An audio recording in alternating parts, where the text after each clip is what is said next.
is a story that seems absolutely unbelievable. Belle Gibson, no relation to Josie, a 20-year-old mother from Melbourne was tragically diagnosed with terminal brain cancer and given 4 months to live. But against all the odds, through adopting a wellness diet, she somehow managed to cure it. Yeah. Her miraculous story gained her thousands of followers online, along with a lot of fame and a lot of money. However, things did take a bit of a turn when journalists began to investigate and they discovered the shocking truth that, in fact, it was all a scam. Belle had never had cancer. Now, as a new ITVX documentary, In Search of Instagram's Worst Con Artist, aims to dig into Belle's story, we're joined by her former friend, Chanel McAuliffe, who's live in Australia, and forensic psychiatrist, Dr. Soham Daz. So, welcome to this morning. This story is absolutely unbelievable. When we were talking about it this morning, I can't believe how far people go with the lies. Now, you were her friend, weren't you? And you're live in Australia. You went to school with Belle, didn't you? No, we actually didn't go to school together. I was actually doing a writing internship at the time and was assigned to do a story on her. And then it turned out we had some mutual friends and we, a friendship formed. So a friendship formed between the pair of you, and obviously Belle said this tragic news that she had terminal cancer. Now, we were talking about this earlier. When someone says that to you, you've got no reason to disbelieve someone would ever say that. So how did she act? Because a lot of people around her, obviously, very concerned about her welfare, but there was a few times that you sat there and went, something's not right here. Yes, Belle was very convincing in her conviction of being sick and having an illness, and in fact, it's featured a lot throughout the documentary how she would actually take on other people's symptoms. She would meet other people that actually had cancer and would take on their symptoms and kind of use them as her own. But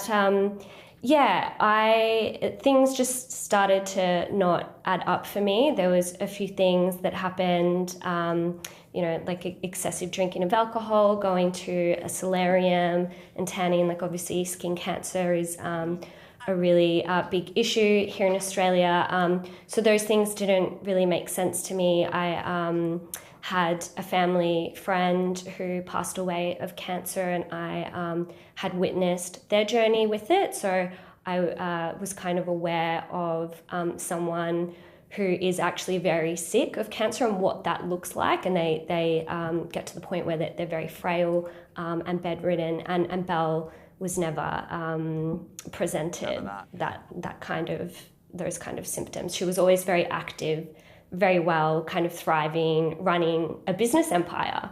And Chanel, what was Belle like? What was Belle like on Instagram? What was she doing on Instagram to all her fans and her new followers? Yes, she was presenting this wellness lifestyle, the whole pantry. She was posting wellness recipes. She at times would give nutrition advice. She very much portrayed an image of wellness and healthy living.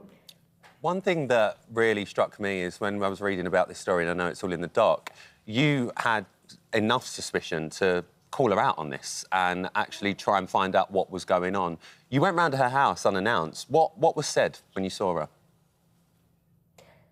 Yeah, that's right. I went over to her house and essentially confronted her. I just straight out said to her, "Do you have cancer? Can you provide any scans, any medical evidence that shows that you have cancer?" She stated that she didn't like to keep that sort of documentation in her home. And she had just announced that her brain cancer had now spread into her body, into her liver, her spleen, her uterus. It was now stage 4. So it was very grave. It was essentially a death sentence. So I said to her where I wanted to know where she got that diagnosis, at what major Melbourne hospital. She said it wasn't at a hospital. It was through a doctor out in the suburbs at his home practice. I said, what was the doctor's name? And she said it was Dr. Phil, which was kind of quite comical at the time.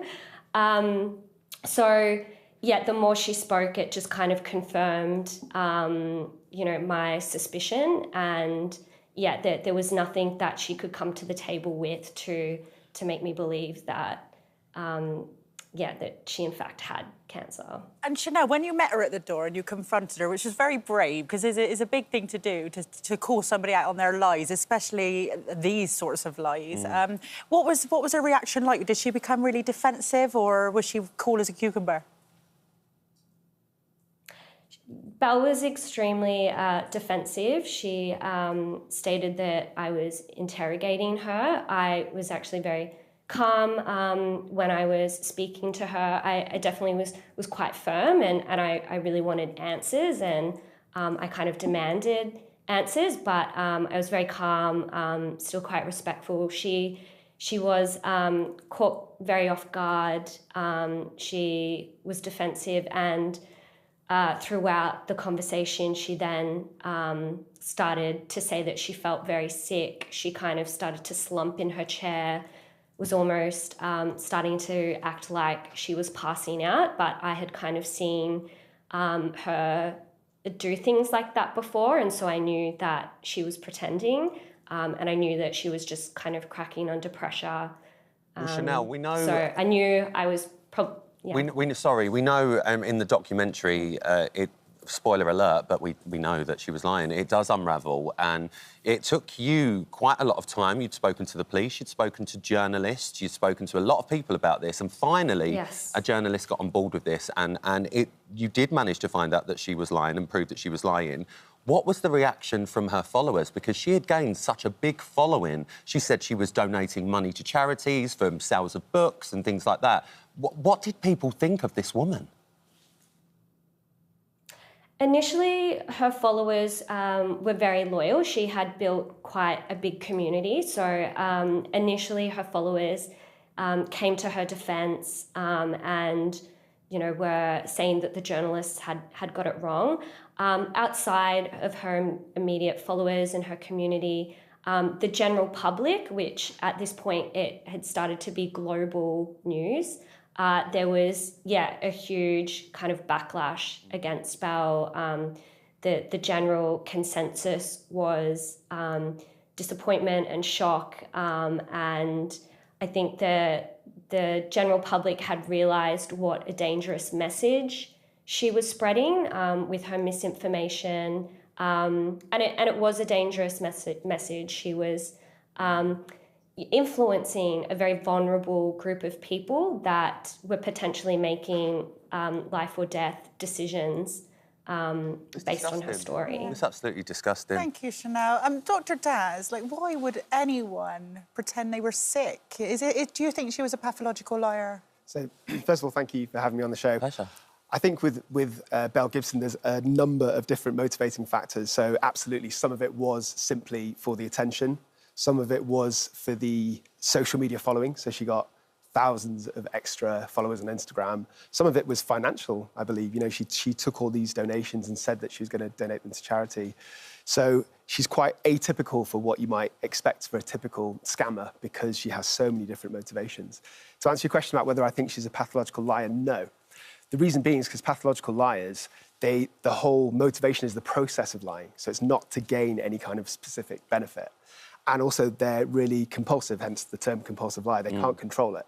Whereas it sounds like Belle Gibson was much more calculated. She seemed very in control of what she was doing. Absolutely, and she changed the story when she was being challenged, as we heard from Chanel, which to me doesn't sound like a pathological liar. We've spoken before on this show, actually, about Munchausen's, where you actually believe that you are sick, it makes you sick, and you live your life like that. You don't think this was a case of that? No, I think there's a bit of an overlap. So obviously she was trying to get some sympathy and empathy from people by pretending to be ill, but the key difference is this, is that in Munchausen's, it's being the patient role. It's being looked after by doctors, by nurses. It's, you know, going doctor shopping. It's faking test results. Yeah. She didn't really do all of that. To me, it seems more like fraud. Yeah, people just believe And it. it also shows us that we need to be very, very careful about who we're following online. Yeah, absolutely. And you know, there's so many influencers nowadays who like to portray a narrative, portray an image of being rich and successful. So sometimes it snowballs, I think, out of their own control, and they feel like they have to do anything to uphold this image. Well, we don't want to show or say too much more because obviously it's all available in the documentary, but we do want to show you this quick clip. This is a clip of Belle after she had been found out. Make of it what you will. Take a look. Would you accept that you're a pathological liar? No. Do you take responsibility for driving any people away from conventional medicine in seeking treatment for their cancer?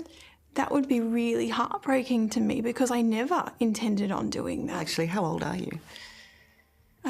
I've always been raised as being currently a 26-year-old. This is a really, really simple question. How old are you? I believe that I'm 26. And? I have two birth certificates and I've had my name changed 4 times. What do you know the truth to be now? That's probably a question that we'll have to keep digging for. Well, I think it's fair to say you need to look at that documentary. Definitely. Which is going to be available on ITVX. It's a fascinating story. Chanel, thank you so much for joining us. We'll see you on the doc as well. Thank you for joining us from Australia. And Dr. Das, once again, thank you so much for joining us as well. Thank you.